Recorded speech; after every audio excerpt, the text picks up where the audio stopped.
ആരാണ്ട ഞമ്മക്ക് പെരിയോന് ഞാനാണ്ട മൂത്തോ. ഞാനാണ് ഈ കുത്തഴിഞ്ഞ ജീവിതം നയിച്ചിട്ട് അവിടെ വിളിക്കുമ്പോൾ ഇവിടെ അതൊരു ബോക്സിംഗ് പടമാണ്. ഓക്കെ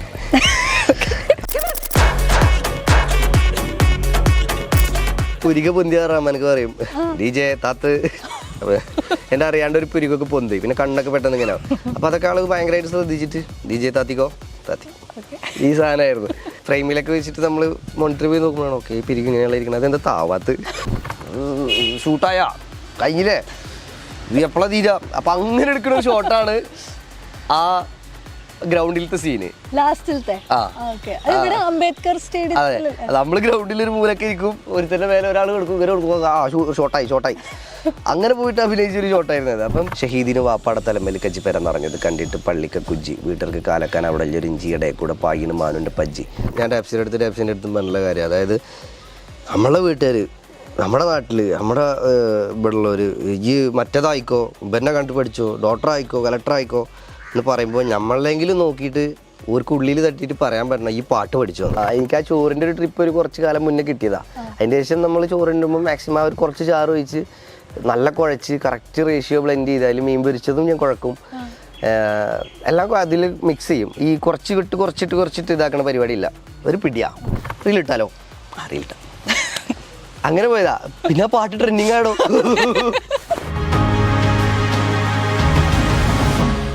നമസ്കാരം, നമ്മുടെ കൂടെ ഉള്ളത് ബേബി ജീനാണ്. വെൽക്കം. ഡബിൾ സ്വീറ്റ് ആണ്, അതായത് മോഹിനിയാട്ടത്തിലൊരു ക്യാരക്ടർ പോസ്റ്റർ വരുന്നു, അന്ന് തന്നെ ഓൾഡ് മങ്ക് റിലീസാവുന്നു, അത് വലിയ രീതിയിൽ അക്സെപ്റ്റ് ചെയ്യുന്നു. അതിന്റെ കമന്റ് ബോക്സിലൊക്കെ നോക്കുമ്പോൾ വലിയ രീതിയിൽ ആൾക്കാർ അതിലെ ഓരോ വേർഡ് പോലും എടുത്ത് പറയുന്നുണ്ട്, ആളുകൾ അത് നോട്ട് ചെയ്യുന്നുണ്ട്, അതിലെ വിഷ്വലിന് ഒരുപാട് അപ്രിസിയേഷൻസ് വരുന്നുണ്ട്. എന്താണ് ഇപ്പോഴത്തെ ഒരു എക്സൈറ്റിംഗ് ഫാക്ടർ? ഇപ്പോഴത്തെ എക്സൈറ്റിംഗ് ഫാക്ടർ എന്ന് പറഞ്ഞു കഴിഞ്ഞാൽ വലിയൊരുനാളും വെള്ളിയാഴ്ചയും ഒരേപോലെ ഒരു ദിവസം വന്നെന്ന് പറഞ്ഞ പോലത്തെ അവസ്ഥയാണ്. ഇപ്പോൾ ദാസേട്ടൻ്റെ അടുത്ത് ഞാൻ സംസാരിക്കും, അപ്പോൾ ദാസേട്ടൻ പറയും ഇത് ഇന്ന് അപ്പം നാളെ മറ്റേത് റിലീസ് ഉണ്ട്, അതിപ്പം ഒരു ഓഡിയോ റിലീസ് ഉണ്ട്, അതിലത്തെ തന്നെ ഓൾഡ് മോഹിനിയാട്ടത്തിൽ ഒരു ട്രാക്ക് ചെയ്തിട്ടുണ്ട്, അതൊരു മൂവി വൈസ് പോകുന്നൊരു ട്രാക്ക്. ദാസേട്ടൻ തുടക്കം മുതലേ അത് വേണം എന്നുള്ളൊരു ഞാൻ മാക്സിമം ഇല്ല എന്നുള്ളൊരു സാധനത്തിലാണ്. കാരണം മൂവിയിൽ രണ്ടും കൂടി ചെയ്യുമ്പോഴേ ആ ഒരു എന്തോ എനിക്ക് വർക്കില്ലാത്ത പോലെ തോന്നി. പക്ഷെ ഇത് ആൾക്കും ഈ ട്രാക്ക് റെഫറൻസ് ഉണ്ടായിരുന്നത് നമ്മുടെ ഒരു ടൈപ്പ് ഓഫ് ആ ഒരു ട്രാക്കായിരുന്നു. അപ്പോൾ അത് ഇൻ ബിറ്റ്വീൻ പോകുന്നൊരു സാധനമായിട്ട് അപ്പോൾ അത് റിലീസ് ഉണ്ട്. പിന്നെ നമ്മുടെ ഒരു കുറച്ച് പരിപാടികളൊക്കെ വെച്ചുകൊണ്ടുള്ള വേറൊരു ട്രാക്ക് റിലീസ് ചെയ്യുന്നുണ്ട്. വീഡിയോ ആയിട്ടാണോ അതൊരു അനിമേഷൻ ടൈപ്പ് ഓഫ് സാധനം അങ്ങനെ. അപ്പം അങ്ങനെ ബാക്ക് ടു ബാക്ക് സാധനങ്ങളാണ്. April is packed. സുഭാഷ് എന്ന് പറഞ്ഞ ക്യാരക്ടറിലേക്ക് വരുമ്പം നമ്മൾ ബേബിജീനെ കണ്ടിട്ടുള്ള ഇന്ന് എൻറ്റയർലി ഡിഫറെൻ്റ് ആണ്. ഇപ്പം ഗെറ്റപ്പ് ആണെങ്കിലും ശരി, നമ്മൾ സ്റ്റേജിൽ കാണുന്ന ബേബിജീനുണ്ട്, നമ്മൾ വീഡിയോസിൽ കാണുന്ന ഇൻസ്റ്റാ സ്റ്റോറികളിൽ കാണുന്ന ബേബിജീനുണ്ട്, ജിംഖാനയിൽ കണ്ട ബേബിജീനുണ്ട്. ഇതൊന്നും അല്ലാതെ ഒരു സുഭാഷാണ് വരുന്നത്. ഈ സുഭാഷിലേക്ക് എക്സൈറ്റ് ആക്കുന്ന അതിന്റെ ലുക്കിൽ തന്നെ വരുന്ന ഒരു ഇതെന്താ? കൊച്ചിക്ക് മാറിയതിനു ശേഷം നമുക്കിപ്പോൾ നാട്ടിലത്തെ പോലെ നാട്ടിലൊന്നും കൂടെ ഒരു ടൈപ്പ് ഓഫ് സാധനമൊക്കെ കിട്ടിയായിരുന്നു. നമ്മൾ ഓട്ടോമാറ്റിക്കലി മുണ്ടും ഷർട്ടൊക്കെ ഇട്ട് പോകുന്നൊരു നമ്മൾ യൂഷ്വലി ചെയ്യുന്നതാണ്. തലക്കനത്തിൽ ഇതുപോലൊരു ലുങ്കി പരിപാടി പിടിച്ചിട്ടുണ്ട്. ഉണ്ട്. കാരണം നമ്മളെ റൂട്ട് കിടക്കുന്നത് അങ്ങനെ തന്നെയാണ്, അതേപോലെ തന്നെയാണ് നമ്മുടെ ഫാഷനും കിടക്കുന്നത്. സോ ഇതിലോട്ട് വരുമ്പം കൊച്ചി വന്നതിന് ശേഷം കുറേ നാളായി അങ്ങനെയൊക്കെ നടന്നിട്ട് and that type of character ഒരു നാട്ടിൻപുര ക്യാരക്ടർ. സോ ഒരു ഇന്നസെന്റ് ഒരു സ്വഭാവം, ഒരു സൗണ്ട് അവിടെ വേണം, എന്നാൽ കുറച്ച് ക്രിക്കഡാണ്, അങ്ങനത്തെ കുറച്ച് ടൈപ്പ് ഓഫ് ഒരു ക്യാരക്ടർ ഒരു കടന്നു പോകുന്നുണ്ട്. ആൻഡ് അതിൻ്റെ ഒരു വിധാനം പറയുമ്പോൾ ഇതേപോലെ മുണ്ട് ഷർട്ട്, പിന്നെ അതിൽ ട്രാക്ക് സൂട്ടും ടീഷർട്ടൊക്കെ തരുന്നുണ്ട്. അതും കറക്റ്റ് ഒരു ഡീറ്റെയിലിംഗ് എങ്ങനെയെന്ന് വെച്ച് കഴിഞ്ഞാൽ നമ്മളൊരു നാട്ടിൻപുറത്തുകാരൻ ഒരു കടയിലൊക്കെ പോയിട്ട് മേടിച്ച് കഴിഞ്ഞാൽ കിട്ടാവുന്ന അല്ലെങ്കിൽ നമുക്ക് സോഴ്സ് ചെയ്യാൻ പറ്റുന്ന ടൈപ്പ് ഓഫ് ട്രാക്ക് സൂട്ടും അത്ര വളരെ ലളിതമായിട്ടുള്ള ഒരു പരിപാടിയാണ്. ആൻഡ് അതൊക്കെ കേട്ടപ്പോഴും I mean day by day ഓരോ കാര്യങ്ങൾ ക്യാരക്ടർ ഇങ്ങനെ അറിഞ്ഞു വരുമ്പോഴൊക്കെ നല്ല എക്സൈറ്റ്മെന്റ് ആയിരുന്നു. ആൻഡ് മോഹിനിയാട്ടം ഭരതനാട്യം കണ്ടത് മുതലാണ് ഞാൻ ഇതിലേക്ക് ഇന്നായത്. ചോദിക്കാൻ വരുന്നത് അങ്ങനെയാണ്. ഇപ്പം മോഹിനിയാട്ടം ചൂസ് ചെയ്യാൻ സ്വാഭാവികമായിട്ടും 2 റീസൺ ഉണ്ടാവും. ഒന്ന് ആദ്യ ഭാഗം ഭരതനാട്യം, രണ്ടാമത്തത് ക്യാരക്ടറിന്റെ ഒരു പശ്ചാത്തലം, കഥാപശ്ചാത്തലമായിരിക്കും. ഇതിൽ ഏതിനാണ് വെയിറ്റ് കൂടുതൽ തോന്നിയത്? ഇത് രണ്ടും ഒരു വെയിറ്റ് കൂടുതൽ. ഓഫ് കോഴ്സ് ഇപ്പം നമ്മൾ മൂവി വൈസ് ഒരു 50% എന്ന് പറയാം. ആൻഡ് നമുക്ക് ഉള്ള ഒരു ക്യാരക്ടർ ഒരു 50% എന്ന് തന്നെ പറയാം. രണ്ടും ഒന്നിച്ച് വന്നുകൊണ്ടായിരിക്കാം ചിലപ്പോൾ ആ ഒരു മൂവി ഇപ്പം ഞാനത് ചെയ്തിട്ട് ഉള്ളത്. അല്ലാന്നുണ്ടെങ്കിൽ ചിലപ്പം പറയാൻ പറ്റില്ല. ബട്ട് ആ ഒരു സമയത്ത് ഒരു 50-50 ആയിരുന്നു. മൂവി കണ്ടതിൻ്റെ ഒരു ഇതുണ്ട്. ആൻഡ് ആ ഒരു ക്യാരക്ടർ ദാസേട്ടൻ എനിക്ക് പറഞ്ഞു തന്നതിൻ്റെ ഒരു പരിപാടി ഉണ്ട്. എന്താ ആ ഒരു ഇന്നസെന്റ് ക്യാരക്ടർ എന്നുള്ളതിൻ്റെ അതൊക്കെ രണ്ടും ഒരേപോലെ തന്നെയാണ് സത്യം പറഞ്ഞു കഴിഞ്ഞാൽ. ഇതിൽ എവിടെ വരും റിയൽ ബേബി ജി എന്ന് പറയുന്ന ആള്? ഈ സുഭാഷിന്റെ ഇതിൽ നിന്നും സത്യം പറഞ്ഞു കഴിഞ്ഞാൽ അത് ബേബിജിന്റെ ഒരു ഷെയ്ഡായിട്ട് നമുക്ക് വേണമെങ്കിൽ പറയാൻ പറ്റും. ഇപ്പം പല ഷെയ്ഡ് എനിക്കൊരു മിനിമം 5 ഷെയ്ഡ് ഉണ്ട് എന്ന് വിശ്വസിക്കുന്ന ഒരാളാണ് ഞാൻ. അത് ഇപ്പം നമ്മൾ പേഴ്സണലായിട്ട് ഇരിക്കുന്ന സമയത്ത് നമ്മൾ ഉള്ളൊരു എല്ലാവർക്കും ഉള്ളൊരു ഷെയ്ഡ് ഉണ്ടാവും. ആൻഡ് ഏറ്റവും ഫ്രണ്ട്സിൻ്റെ അടുത്ത് ഇരിക്കുമ്പം ഉള്ളൊരു ഷെയ്ഡ് ഉണ്ടാവും. ആൻഡ് തനിച്ചിരിക്കുമ്പോൾ എന്ന് പറയുമ്പോൾ എല്ലാവരും വിചാരിക്കും ഭയങ്കര മറ്റേ സൈക്കോ. പക്ഷെ ഏറ്റവും ഞാൻ കോമഡിയാണ് ഞാൻ തനിച്ചൊക്കെയുള്ള സമയത്ത്. പണ്ടത്തരത്തിൽ ഉസ്താദാണ്. പിള്ളേർ നടക്കണ പോലെ ഒക്കെ തന്നെയാണ് ഞാൻ നടക്കുന്നത്. കാരണം നമുക്ക് ഇതിൻ്റെ ആവശ്യമില്ലല്ലോ. അപ്പം അങ്ങനെ അതിലെ ഒരു 3ാമത്തെ ഷെയ്ഡൊക്കെ ആയിട്ട് പറയാം സുഭാഷ് എന്ന് പറഞ്ഞൊരു ക്യാരക്ടർ. കുറച്ച് മണ്ടത്തരങ്ങളും ഒക്കെ പറ്റുന്ന ഒരു ക്യാരക്ടർ. ഈ ജിംഖാനയിന്ന് സുഭാഷിലേക്ക് വരുന്ന സമയത്ത് ആസ് എൻ ആക്ടർ കുറെ റിഫൈൻ ചെയ്യാനുണ്ടായിരിക്കാം. ചിലപ്പം സിനിമ കണ്ടതിന് ശേഷം എനിക്ക് ഇനി ചെയ്യുമ്പോൾ ഇങ്ങനെയൊക്കെ മാറ്റാം എന്നുള്ള ഒരു ആലോചന ഉണ്ടായിട്ടുണ്ടായിരിക്കാം. ഇത് എത്രത്തോളം ഈ ജിംഖാനയിന്ന് ഇവിടേക്ക് വരുമ്പോൾ മോഹിനിയാട്ടത്തിലേക്ക് വരുമ്പോൾ മാറിയിട്ടുണ്ട്? സത്യം പറഞ്ഞു കഴിഞ്ഞാൽ ഇതിന്റെ 3ാമത്തെ പടമാണ് ജയസൂര്യയുടെ പടം. അത് ഒരു വരാനിരിക്കുന്ന ഒരു മൂവി ഉണ്ട്. അപ്പോൾ ആലപ്പുഴ എന്ന് പറഞ്ഞൊരു മൂവിയിൽ എനിക്ക് ഒന്നുകൂടെ മിനിമൽ ആയിരുന്നു. From Baby Jean to DJ എന്ന് പറഞ്ഞത് ഒന്നുകൂടെ മിനിമൽ ആയിരുന്നു. ഡയലോഗ്സ് ആണെങ്കിലും എക്സ്പ്രഷൻസ് ആണെങ്കിലും വളരെ മിനിമലായിരുന്നു. അപ്പോൾ എനിക്ക് അതിലധികം പണിയെടുപ്പിച്ചിട്ടുള്ള റഹ്മാൻകാക്ക്. ആദ്യത്തെ പടമായതുകൊണ്ട് റഹ്മാൻകാക്ക് അറിയാം. ആൻഡ് പിന്നെ 2ാമത്തെ എന്ന് പറഞ്ഞു കഴിഞ്ഞാൽ ഭയങ്കര ഒരു ഹൈപ്പർ കോമഡി കൈൻഡ് സീരീസ് എന്ന കൈൻഡ് കോമഡി കൈൻഡ് ഹൈപ്പർ അങ്ങനത്തെ ഒരു ടൈപ്പ് ഓഫ് ക്യാരക്ടറായിരുന്നു അത്. അതിലെനിക്ക് ഒരുപാട് എക്സ്പ്ലോർ ചെയ്യാൻ പറ്റി. അപ്പം അതിൽ നിന്ന് കുറേ നമുക്ക് ലെസൺസ് കിട്ടി. അതും വെച്ച് നോക്കുമ്പോൾ ഇതിലെന്ന് വെച്ച് കഴിഞ്ഞാൽ ഒരു ഇട്ടാവട്ടം അതിൻ്റെ പുറത്തേക്ക് തലച്ചോറെ സഞ്ചരിക്കാത്തൊരു മച്ചാനാണ് സുഭാഷ് എന്ന് പറഞ്ഞത്. അപ്പം പക്ഷേ ഇമോഷൻ ഇപ്പം നാട്ടിലുള്ള നമുക്ക് ഒരു ഈ റീലൊക്കെ കാണാമല്ലോ. നാട്ടിൽ ഓരോ പ്രോ ആയിട്ടുള്ള ആൾക്കാർ അവരുടെ ഓരോ ടൈപ്പ് ഓഫ് സ്കില്ലുകൾ അവർ ജെനറ്റിക്കലി എന്നല്ല ജീവിച്ചോളുന്ന സാഹചര്യം കൊണ്ട് അവരതിൽ പ്രോ ആയിട്ട് അങ്ങനത്തെ ഒരു ടൈപ്പ് ഓഫ് സ്വഭാവം കുറച്ചൊക്കെ വേണമെങ്കിൽ സുഭാഷിന് ഉണ്ടാവും. നാട്ടിലത്തെ നാട്ടിലത്തെ എല്ലാവർക്കും അങ്ങനത്തെ ഓരോ സാധനങ്ങളുണ്ടാവും. സുഭാഷ് എന്ന് പറഞ്ഞു കഴിഞ്ഞാൽ ഒരു ഇതിലെന്ന് പറഞ്ഞു കഴിഞ്ഞാൽ പടം എൻ്റയർലി ഒരു സീരിയസ് ഇതിലേക്ക് കൊണ്ടുപോകുന്നുണ്ടെങ്കിലും നമുക്കതൊരു കോമഡി ആയിട്ട് ഫീൽ ചെയ്യാം. അപ്പോൾ ആ ഒരു ഇത് സുഭാഷിനും വേണം. ഇപ്പൊ ഒരു സീരിയസ് ടോപ്പിക്ക് സംസാരിച്ചുകൊണ്ടിരിക്കുമ്പോഴും ഇങ്ങനത്തെ ഒരു സാധനമൊക്കെ, അതായത് ഒരു ചെറിയൊരു ഇത് കൊടുക്കണം. അപ്പം ആ ഒരു രീതിയിൽ സുഭാഷിന് ഉള്ളൊരു സാധനമാണ്. ആൻഡ് ഞാൻ നേരത്തെ പറഞ്ഞ പോലെ ഒരു പെർട്ടിക്കുലർ സ്കില്ലിൽ ഭയങ്കരമായിട്ട് പ്രോ ആയിട്ടുള്ളൊരു ആളെന്നല്ല ഉദ്ദേശിച്ചത്. എക്സ്പ്രഷൻ വൈസ് ക്യാരക്ടർ വൈസും അങ്ങനത്തെ ഒരു, കാരണം നാട്ടിൽ തന്നെയാണ്, നാട്ടിലത്തെ കാര്യങ്ങൾ എല്ലാത്തിനോടും കൂടിയിട്ട് കൂടുതലായിട്ടുള്ള അറിവുകൾ ഉണ്ടായിരിക്കും. കുറച്ച് സ്ഥലത്തല്ലേ ഒരു ദിവസം സ്പെൻഡ് ചെയ്യുന്നുള്ളൂ. അഭിനയത്തിലേക്ക് വരുമ്പോ തന്നെ ഖാലിദ് റഹ്മാന്റെ സെറ്റിലേക്കാണ് വരുന്നത്. അപ്പോൾ അതിലും ക്യാമറ വയ്ക്കുന്നത് ജിംഷി ഖാലിദാണ്. അപ്പം ഇതൊരു സ്വാഭാവികമായിട്ടൊരു വിറയലുണ്ടാക്കൂലേ? അപ്പം പ്രത്യേകിച്ചും ഖാലിദ് റഹ്മാനെ പറ്റി പറഞ്ഞു കേൾക്കുന്നതൊക്കെ ഭയങ്കര ഒരു ഹെഡ് മാഷ് ഫീലുള്ള ആളാണ്, ഡയറക്ടറാണ് എന്നൊക്കെയാണ്. അതും ജിംഖാനയിൽ നല്ലോണം പണിയെടുപ്പിച്ചിട്ടുണ്ടെന്നും പറഞ്ഞു. അപ്പം അതിൽ ഫസ്റ്റ് ക്യാമറയുടെ മുന്നിൽ വന്നിരുന്ന ഒരു എക്സ്പീരിയൻസ് എന്തായിരുന്നു? ഞാൻ ഭയങ്കര ഇന്നസെന്റ് ആയിരുന്നു അവിടെ.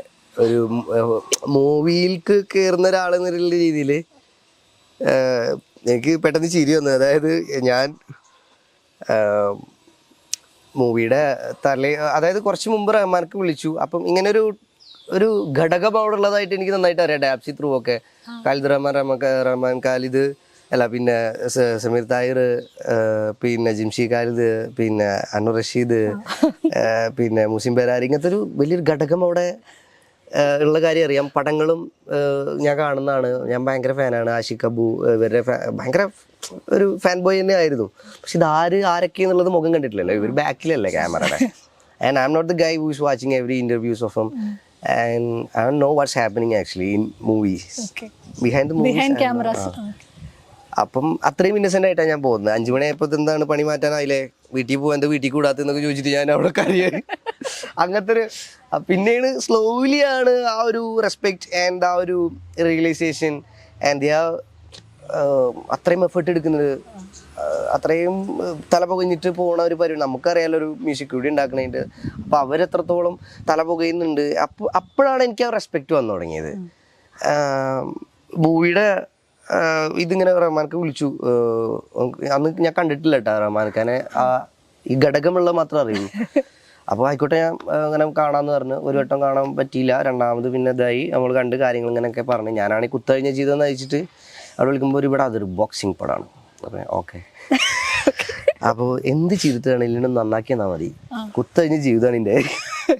അപ്പം ഞാനിത് കേട്ടിട്ടുണ്ട്, ലുക്ക് നന്നായി, ഇവർ നന്നായി, എല്ലാവരും നന്നായി എന്നൊക്കെ പറയുന്നുണ്ട്. അപ്പം അതൊക്കെ കേട്ടിട്ട് പോവാ. അങ്ങനെ അത് സംസാരിച്ച് വെച്ചു. ഞാനത് കഴിഞ്ഞ് അതിൻ്റെ ഒരു കുറച്ച് 2-3 ദിവസമൊക്കെ കഴിഞ്ഞ് അത് കഴിഞ്ഞ് ഞാൻ നേരെ UK ട്രിപ്പ്, ദുബായ്, അങ്ങനെ ഒരു കോൺസെർട്ടായിട്ട് ട്രാവൽ ചെയ്ത് എനിക്ക് വർക്കൗട്ട് ചെയ്യാനും പറ്റിയില്ല, ഒന്നിനും പറ്റിയില്ല. പിന്നെയും കുത്തഴിഞ്ഞ ജീവിതം. അത് കഴിഞ്ഞിട്ട് കറക്റ്റ് മൂവിയുടെ പൂജയുടെ തലേ ദിവസമാണ് ഞാൻ വരുന്നത്. അത് ഇതേപോലെ ഒരു മൂവിയുടെ പ്രൊമോഷൻ, നടികർ എന്ന് പറഞ്ഞൊരു മൂവിയുടെ പ്രൊമോഷൻ, അത് കോഴിക്കോട് ഉണ്ടായിരുന്നു, ടോവി ചേട്ടനൊക്കെ ഉണ്ടായിരുന്നു. അപ്പം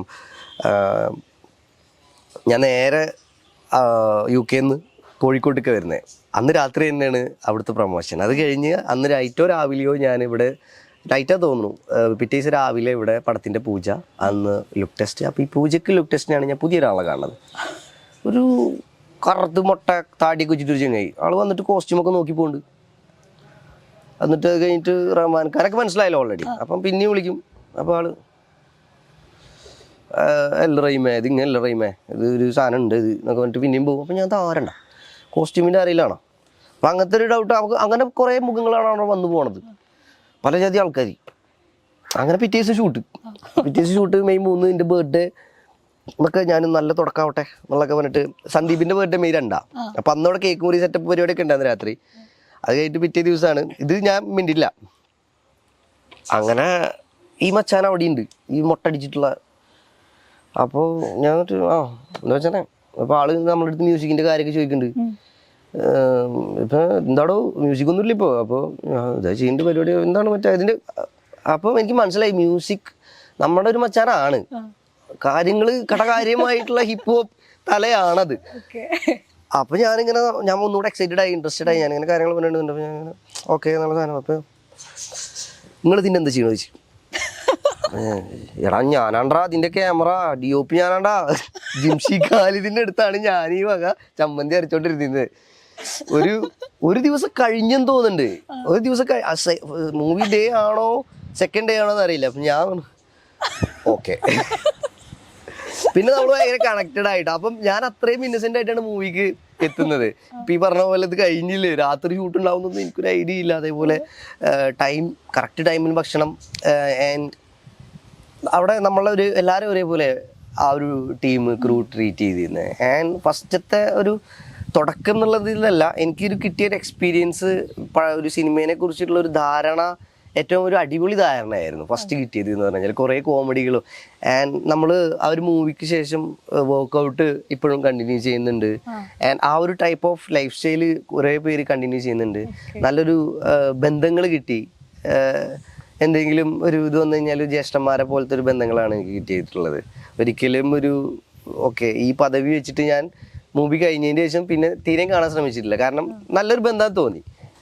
അപ്പം ഒരു ഡേ ബൈ ഡേ ആണ് അവരുടെ സ്ട്രെസ്സും അവരുടെ പ്രശ്നങ്ങളും അവരുടെ സ്വഭാവങ്ങളും അവരെ കണ്ടു തുടങ്ങിയതും ബാക്കിയുള്ള ആൾക്കാർ അവരെ ട്രീറ്റ് ചെയ്യുന്നത് ഇങ്ങനെയാണ്. So I should be like these എന്നുള്ളൊരു സാധനത്തിൽ ഞാൻ അഭിനയിച്ചതൊന്നുമല്ല, നമുക്ക് ഉള്ളിൽ നിന്നൊരു സാധനം വരുമല്ലോ. അങ്ങനെയാണ് ആ ഒരു മൂവിയുടെ ഒരു ഇന്നായത്. കുറെ ഫണ്ടായിരുന്നു story.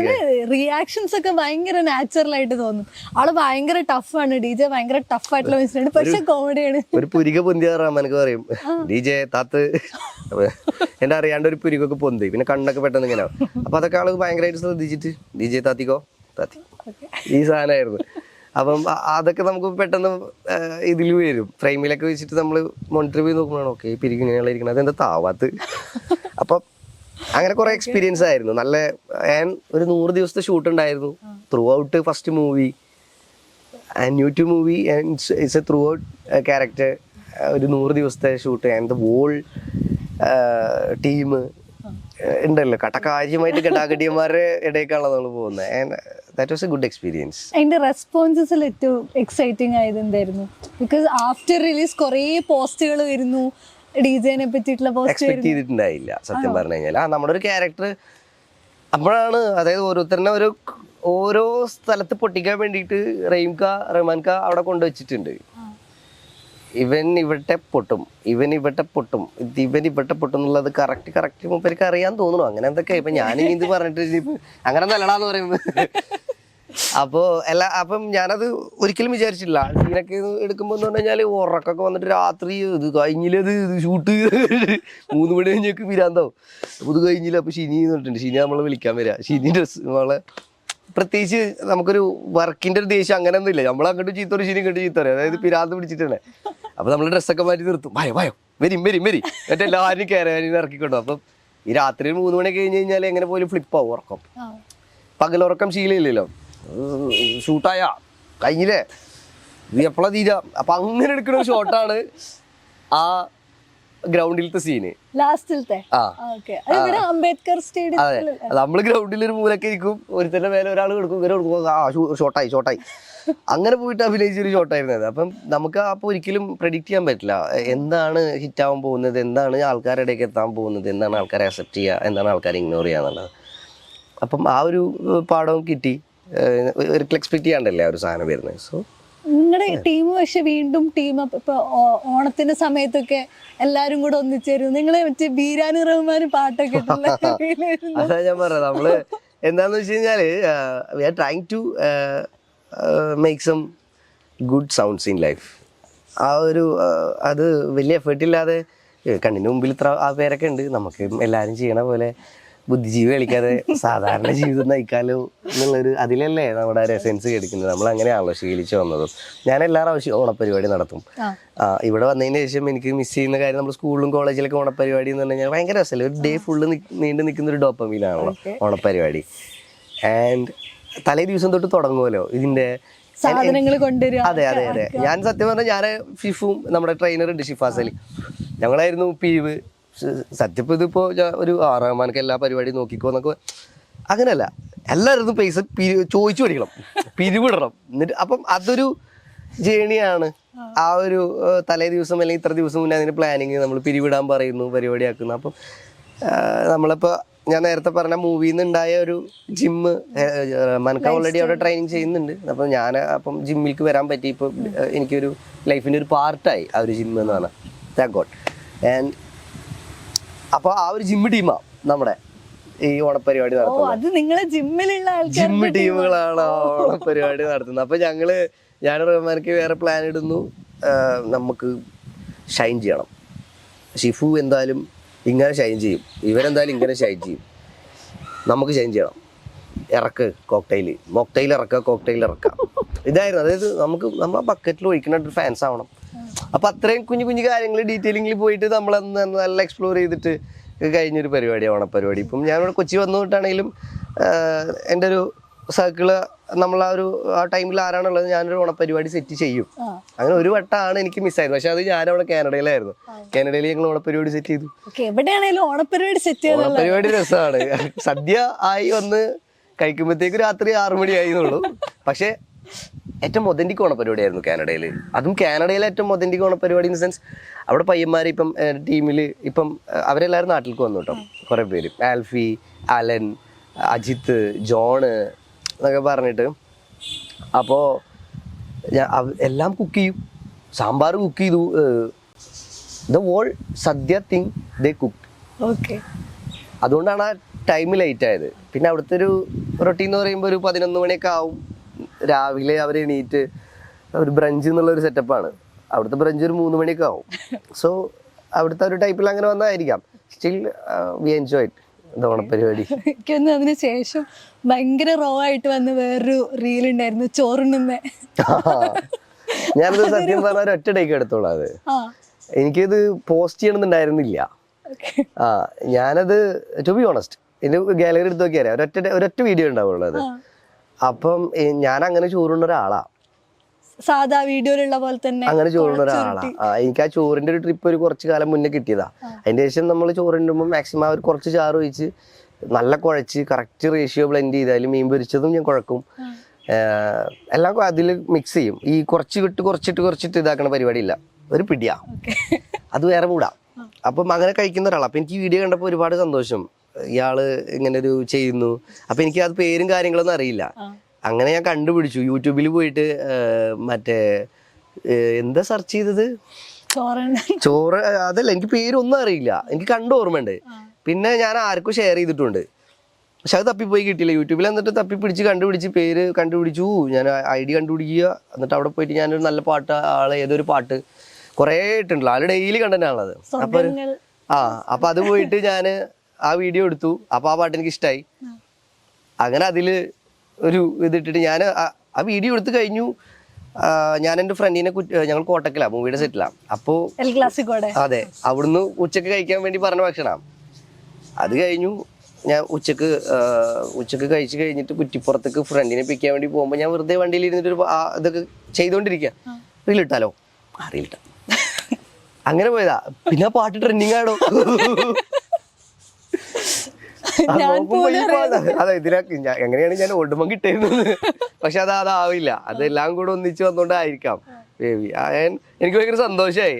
I was enjoying like ഒരു 40 ഗൈ, ഒരു 40 വയസ്സുള്ള ഒരാള് സന്തോഷിക്കണ പോലെ തന്നെ എനിക്ക് ഒരു സന്തോഷം കിട്ടിയെന്നുള്ളതാണ് ചോറുണ്ടത്.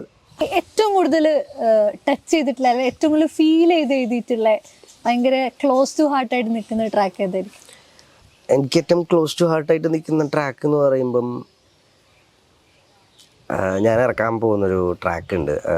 അത് ഞാൻ ടൈറ്റിൽ എന്തിടും എന്നുള്ള രീതിയിലാണ്. അതായത് ആരെ ഞാൻ വിശ്വസിക്കും പറഞ്ഞിട്ടാണ് തുടങ്ങുന്നത്, ആരെ ഞാൻ നമ്പും എന്ന് പറഞ്ഞിട്ടൊരു ട്രാക്ക്. അതായത് അതായിരിക്കും എൻ്റെ ഫേവറേറ്റ് എന്ന് തോന്നുന്നത്. സ്റ്റിൽ അതിൽ കുറേ കാര്യം ഇറങ്ങുമ്പോൾ നിങ്ങൾക്ക് ചിലപ്പോൾ കണക്ട് ചെയ്യാൻ പറ്റുമായിരിക്കും, ചിലപ്പോൾ പറ്റുമായിരിക്കില്ല. അതായത് I'm surrounded with everybody but I feel lonely sometimes and I'm craving for a good connection. I mean കല്യാണം കഴിക്കുന്ന കാര്യമില്ല കേട്ടോ ഉദ്ദേശിച്ചത്. സോ നമ്മൾ കാണുന്ന പോലെ നമ്മളെ ആരെങ്കിലും തിരിച്ച് കണ്ടിരുന്നെങ്കിൽ എന്നൊക്കെ കാണുന്നുണ്ടാവും. പക്ഷെ this is like what I am feeling right now. ഇത് അപ്പോൾ അത് ഭയങ്കര കണക്റ്റഡ് ആയിട്ട് നിൽക്കുന്നുണ്ട്. അത് ഹോപ്പ്ഫുള്ളി ഈ ഇയർ ഇറങ്ങും. അത് ഇതുവരെ റിലീസായതിൽ ഏറ്റവും റിലീസായതിൽ എനിക്ക് ഐ ഫീൽ പടച്ചട്ട. അതൊരു അണ്ടർറേറ്റഡ് ട്രാക്കാണ്. പടച്ചട്ട എന്ന ട്രാക്ക് ഉണ്ട്, യു ഷുഡ് ഹിയർ. അത് നമ്മൾ ജീവിച്ചിരിക്കുമ്പോൾ നമുക്ക് കിട്ടുന്ന ആട്ടും തുപ്പും.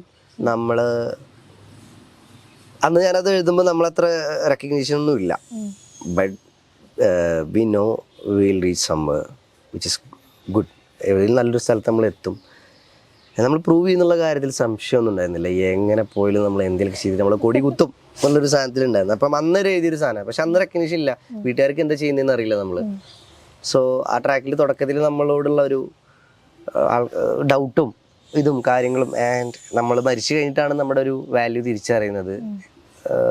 ഇൻ എ വേ അവിടെ വരുന്ന ആൾക്കാരുടെ എണ്ണം ഇതും കണ്ടിട്ട്, ആ റഷും കാര്യങ്ങളും കണ്ടിട്ടാണ് നമ്മുടെ വാല്യൂ വീട്ടുകാരും നാട്ടുകാരും മനസ്സിലാക്കുന്നത് എന്നുള്ളൊരു സാധനം. അതാണ് പടച്ചട്ട എന്ന് പറഞ്ഞൊരു സാധനം. പടച്ചട്ട അതിൻ്റെ ഒരു രണ്ടാമത്തെ ഇത്, നമ്മൾ മരിച്ചതിന് ശേഷം തന്നെ ഷഹീദിന് വാപ്പാടെ തലമേൽ കജ്ജിപ്പേരം നിറഞ്ഞത് കണ്ടിട്ട് പള്ളിക്ക കുജ്ജി, വീട്ടർക്ക് കാലക്കാൻ അവിടെ ഒരു ഇഞ്ചിയുടെ കൂടെ പായിന് മാനുൻ്റെ പജ്ജി, പിന്നെ ഇറക്കുമ്പോൾ കയ്യുമ്പോൾ പൊന്നിൻ്റെ വാച്ചി കൊണ്ടേക്കോളി ഞാനിന്ന് നയിച്ചിൻ്റെ പൂതിന്ന് ഞാനിട്ട് കുപ്പായം മൻ്റൊക്കെ പൂതി കൗത്തിൽ പതക്കങ്ങൾ അനവധി കൂടി ഒഴുകുന്നു പല മെഴുകളിലൂടി ഉറങ്ങുന്നു ഞാനിന്ന് സകലതും ചൂടി. അത് ഞാനൊന്ന് സ്ലോയില് പറഞ്ഞു കഴിഞ്ഞാൽ എനിക്ക് കിട്ടില്ല. അതായത് ഷഹീദിന് വാപ്പാടെ തലമേൽ കജ്ജി പെര നിറഞ്ഞത് കണ്ടിട്ട് പള്ളിക്ക് കുജ്ജി. അതായത് മരണത്തിനന്ന് വാപ്പാടെ തലമേൽ കൈ ആൾക്കാർ നിറഞ്ഞത് കണ്ടിട്ട് പള്ളിക്ക് കുഴി, മറ്റേ അവിടെ കാല് വെക്കാനൊരു ഇഞ്ചി ഇല്ല, അതിൻ്റെ ഇടയിൽ ഒരു മാനുവിൻ്റെ അത് വെറുതെ മെറ്റഫറിക്കലി പറയുന്നതാണ്. പിന്നെ ഉറങ്ങുന്നു ഞാനിന്ന് സകലതും ചൂടി ഒഴുകുന്നു പല മെഴുകളിലൂടെ. അതായത് എൻ്റെ കൂടെ ഉറങ്ങുന്ന നമ്മുടെ അച്ചീവ്മെൻറ്റ്സ്, ഉറങ്ങുന്നു ഞാനും സകലതും ചൂടി ഒഴുകുന്നു പല മെഴുകളിലൂടി ഞാനിട്ട് കുപ്പായം ഇന്ന് എൻ്റെ ഒക്കെ പൂതി. കാരണം ഞാൻ മരിക്കുമ്പോൾ ഇട്ടതുവരെ ഇന്നും എൻ്റെ ഒരു സ്വപ്നമാണ്. So I achieved a lot with my pain എന്നുള്ള സാധനമാണ്. അങ്ങനെ കുറച്ച് കാര്യങ്ങൾ ഇത് മുന്നേ ബേബിജീൻ പറഞ്ഞത് ശ്രദ്ധിച്ചിട്ടുണ്ട്. അതായത് ഇപ്പം ബേബിജീൻ അല്ലെങ്കിൽ ഇപ്പം നിങ്ങളുടെ ഒരു തലമുറ വീട്ടിൽ നിന്ന് പാട്ട് പഠിക്കണം എന്ന് പറഞ്ഞു വരുന്ന സമയത്ത് നിങ്ങൾക്ക് കിട്ടുന്ന ഒരു റെസ്പോൺസ് ആയിരിക്കില്ല ഒരു പക്ഷേ ഇനി വരുന്ന തലമുറയ്ക്ക് വീട്ടിൽ നിന്ന് ഉണ്ടാവുക അല്ലെങ്കിൽ അവരുടെ ചുറ്റുപാടിൽ നിന്ന് ഉണ്ടാവുക എന്ന് പറയുന്നുണ്ട്. ഇത് നിങ്ങളുടെ ഒരു എയിമാണോ? പിന്നെ നമ്മളൊരു ചോറ് മേടിച്ച് കഴിക്കാൻ പാകില്ലാത്ത സമയത്ത് ഞാൻ ടാപ്സിയുടെ അടുത്തും പറഞ്ഞുള്ള കാര്യം, അതായത് നമ്മളെ വീട്ടുകാർ, നമ്മുടെ നാട്ടിൽ, നമ്മുടെ ഇവിടെ ഉള്ളവർ ഈ മറ്റേതായിക്കോ, ഇവന്നെ കണ്ടു പഠിച്ചോ, ഡോക്ടറായിക്കോ, കലക്ടറായിക്കോ എന്ന് പറയുമ്പോൾ നമ്മളെങ്കിലും നോക്കിയിട്ട് ഓർക്ക് ഉള്ളിൽ തട്ടിയിട്ട് പറയാൻ പറ്റണം ഈ പാട്ട് പഠിച്ചോന്ന്, അല്ലെങ്കിൽ ഒരു മ്യൂസിക് പഠിച്ചോന്ന് പറയാൻ പറ്റണം. അതിന് ചൂണ്ടി കാണിക്കാൻ ഒരു 4 എണ്ണത്തിൽ ഒരു 5 എണ്ണത്തിൽ ഒരു തലയെങ്കിലായിട്ട് എത്താൻ പറ്റണം ഡാപ്സിയെ, അല്ലെങ്കിൽ ഓനിനോട് പറഞ്ഞിട്ടുണ്ട്. അതേപോലെ തന്നെ നമ്മളിപ്പോൾ ഇന്ന് കാണുന്നൊരു കാര്യം എന്താണെന്ന് വെച്ച് കഴിഞ്ഞാൽ, ഞാനും അവനും ഇതേപോലെ ഒരു ബൈക്കിൽ പോകുന്ന സമയത്ത് ഇതേപോലെ ഷേണായി തിയേറ്ററിൻ്റെ മുന്നിൽ കൂടെ നമ്മൾ പാസ് ചെയ്യും. എനിക്ക് നല്ല ഓർമ്മയുണ്ട്. അപ്പോൾ ഞാൻ അവൻ്റെ അടുത്ത് പറയുന്നുണ്ട്, നമ്മൾ ആദ്യം നമ്മളെ കല ഇറക്കും, നമ്മൾ എന്തെങ്കിലും പട്ടിണി കിടന്നിട്ടാണെങ്കിലും നമ്മളെ പാട്ടുകൾ ഇറക്കും, റെക്കഗ്നീഷൻ വരും ഇൻഷാ അല്ലാഹ്, അത് വരട്ടെ. എന്നിട്ട് അപ്പം നമുക്ക് എന്താവും, നമ്മളൊരു സ്വന്തമായിട്ട് ഒന്നുകൂടെ എന്തെങ്കിലും ചെറിയൊരു വരുമാനമൊക്കെ ആവും. ഇത് സിനിമക്കാർ നമ്മുടെ പാട്ടുകൾ ചെയ്യും, സിനിമയിൽ നിന്ന് നമുക്ക് ഒരു ഗുഡ് എമൗണ്ട് കിട്ടും, അത് വെച്ചിട്ട് നമ്മുടെ ഇൻഡിപെൻഡൻറ്റ് ഫോക്കസ് ചെയ്യും. ആൻഡ് ദ ഫിലിം ഇൻഡസ്ട്രിയുടെ ഇത്രയെങ്കിലും വന്ന് നിൽക്കാൻ ഒരു ഇൻഡിപെൻഡൻറ്റ് ആർട്ടിസ്റ്റിനെ കൊണ്ട് സാധിപ്പിക്കും, അല്ലെങ്കിൽ നമ്മളോട് സാധിക്കണം എന്നായിരുന്നു ഞങ്ങളന്ന് സംസാരിച്ച കാര്യം. Now we are here somehow, thank God and thanks to people. നമുക്ക് ആ ഒരു സ്പേസ് ഉണ്ട്, ഒരു ഇൻഡിപെൻഡൻറ്റ് ആർട്ടിസ്റ്റിന് സ്പേസ് ഉണ്ട്, അഭിപ്രായത്തിന് സ്പേസ് ഉണ്ട്. അപ്പോൾ ഈ പറഞ്ഞ കാര്യമാണെങ്കിൽ നമുക്ക് ചൂണ്ടിക്കാണിക്കാൻ വേണം, അതായിരുന്നു അന്നത്തെ നെയ്യത്തൊക്കെ. ആൻഡ് ആദ്യം പറഞ്ഞത് എന്തായാലും അച്ചീവ് ചെയ്യാൻ പറ്റി എന്നുള്ളത് ഉണ്ട്. കാരണം ഈ മ്യൂസിക് പഠിക്കാൻ പോയിക്കടാന്ന് പറയും, ഇപ്പം പറയാൻ പറ്റും പാരൻസിന്, പിള്ളേരുടെ അടുത്ത്. അത് നല്ലൊരു കാര്യമാണ്. അത് മുന്നേ ഇപ്പം പറഞ്ഞ പോലെ ഇപ്പോൾ തോന്നുന്നുണ്ടോന്നല്ല, അത് മുന്നേ ഞങ്ങൾ പറഞ്ഞിട്ടുള്ള കാര്യമാണ് അത്.